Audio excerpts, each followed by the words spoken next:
তোমার শুরু হয়ে গেল? আমাদের থেকে যে কি এত রোগ ছড়ায়! ও হ্যাঁ, তো এটাই তো আমাদের নেচার বলো। আমরা তো আরশোলা, আমাদের রোগ ছড়ানোই তো আমাদের কাজ, এটাই আমাদের ধর্ম। তাতে এত ভালো সাজার কি আছে গো? আহা গো সোনা আমার আরশোলা, আমি আর কি রোগ ছড়াবো? আমি তো নিজেই তোমার প্রেম রোগে ভুগছি যে। হয়েছে হয়েছে, অনেক হয়েছে। তুমি তুমি প্রেম রোগে ভুগতে থাকো, ওইদিকে বাবা আমাকে অন্য এক আরশোলার সাথে বিয়ে দিয়ে দিচ্ছে। ওর কত কীর্তি আছে জানো তুমি? ও 3 বার লেডি কিলার অ্যাওয়ার্ড জিতেছে। ওই আরশোলাকে দেখে সমস্ত মেয়েরা ভয়ে কাঁপে। আজ পর্যন্ত 284 খানা মেয়ে ওর ফ্লাইং স্কিল দেখে পুরো অজ্ঞান হয়ে পড়ে গেছে। আহা, এত মহিলা কেন?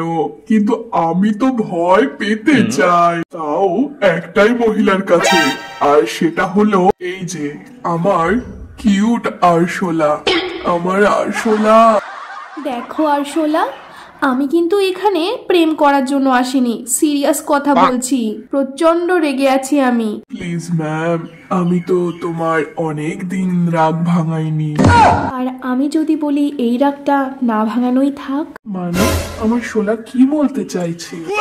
আসলে আরশোলা, তুমি তো অনেক ভালো। তুমি কোনো কিছু কাউকে ডিস্টার্ব করতে চাও না, নোংরা বেশি ছড়াতে চাও না, পরিষ্কার রাখতে চাও। কিন্তু জীবনটা তো আর এইভাবে থেমে থাকলে হবে না বলো। বাস্তব জীবনে আমাদের আরশোলাদের তো রোগ ছড়ানোরই কাজ। তো আমার ওই লাল চিটে আরশোলার সাথেই বিয়ে করতে হবে। আমি কিন্তু তোমার সাথে থাকতে পারবো না। আমি এখন আসছি, তুমি ভালো থেকো আরশোলা।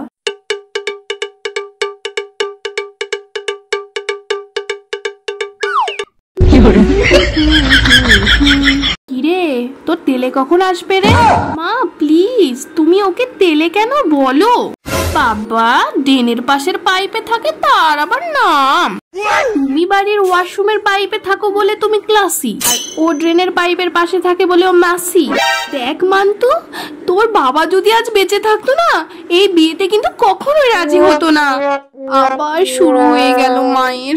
হতে পারি আমরা বাথরুমের পাইপে থাকি, কিন্তু ছোটবেলা থেকে না তোকে আমি কিচেনের পাইপে জল খাইয়ে আরশোলা বড় করেছি। তোর বাবা তোর জন্য জল আনতে গিয়ে ঝাঁটার বাড়ি খেয়ে পুরো প্রাণ হারিয়েছিল আজ এই দিনটা দেখবার জন্য। মা দেখো, ও আমাকে সত্যি অনেক ভালোবাসে।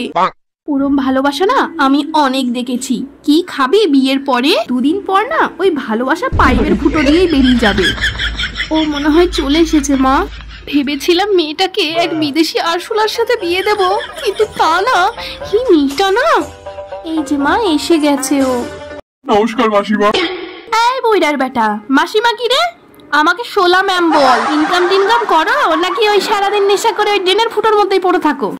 হ্যাঁ হ্যাঁ ম্যাম, আমি হচ্ছে আরশোলা ফুড সেক্টরের ম্যানেজারিং করি। অত শত বুঝি না বাপু, আমার মেয়ে তো আর অন্য কিছু করতে পারবে না।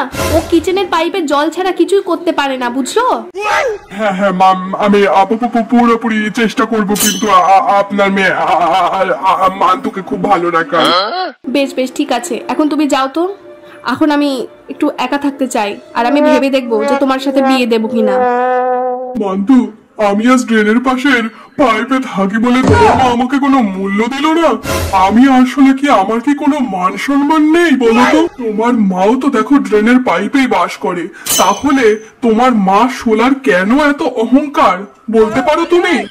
দেখো আরশোলা, তুমি ড্রেনের পাশের পাইপে থাকো বা কিচেনের পাইপে থাকো, আমার তাতে কোনো যায় আসে না। আমি তোমাকে ভালোবাসি, আমি তোমাকেই বিয়ে করতে চাই। আমি আমার মায়ের কথা মোটেও শুনবো না। আমি তোমার সাথে ওই ড্রেনের পাইপের পচা গন্ধ শুকতেও রাজি আছি। আমি হলাম সব থেকে নোংরা জাতের আরশোলা। আমি হলাম মস্তান আরশোলা।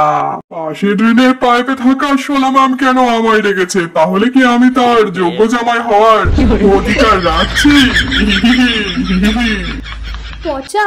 আমি তোমাকে কেন ডেকেছি জানো? আমার মেয়ে মান্তু না একটা বাজে আরশোলার পাল্লায় পড়েছে। আমি চাই আমার মেয়ে মান্তু যেন ওই আরশোলাকে একেবারে বিয়ে না করে। তার জন্য বলছিলাম যে তুমি পচা হও আর যাই হও, কিন্তু তুমি যাতে তো বড় আরশোলা, আমি আমার মেয়ে মান্তুর সাথে তোমাকে বিয়ে দিতে চাই। কিন্তু কাকিমা, আমি তো পচা আরশোলা। আমি কিন্তু পচা নোংরা ড্রেনের মধ্যে থাকি, চলি ফিরি, বাজে বাজে খাবার খাই। আপনার মেয়ে মান্তু কি তবে আমাকে বিয়ে করতে রাজি হবে? ওসব নিয়ে তুমি কিছু ভেবো না তো পচা জামাই আমার। আমি তোমার সাথেই আমার মেয়ের মান্তুকে বিয়ে দিয়ে দেবো। মান্তু, তোমার মা আমার সাথে তোমার বিয়ে ঠিক করে দিয়েছে। তুমি ওই আরশোলাকে ভুলে যাও, আর আমি পচা আরশোলা তোমাকে বিয়ে করব। কি? আমি তোমার মতো পচা ড্রেনে থাকা আরশোলাকে বিয়ে করব? মোটেও না। মা যতই বলুক, আমি আরশোলাকেই বিয়ে করব। আমি তোমার মতো পচা আরশোলাকে একেবারে বিয়ে করব না। তুমি পায়খানা ড্রেনের পাইপে থাকো। মা কি করে ভাবলো যে আমি তোমার মতো এক আরশোলার সাথে বিয়ে করব? এখান থেকে চলে যাও। তোমার মতো দুর্গন্ধযুক্ত আরশোলার সঙ্গে বিয়ে করার থেকে না আমার মানুষের হাতে তৈরি সেই লাল হিটে মরে যাওয়াই অনেক ভালো।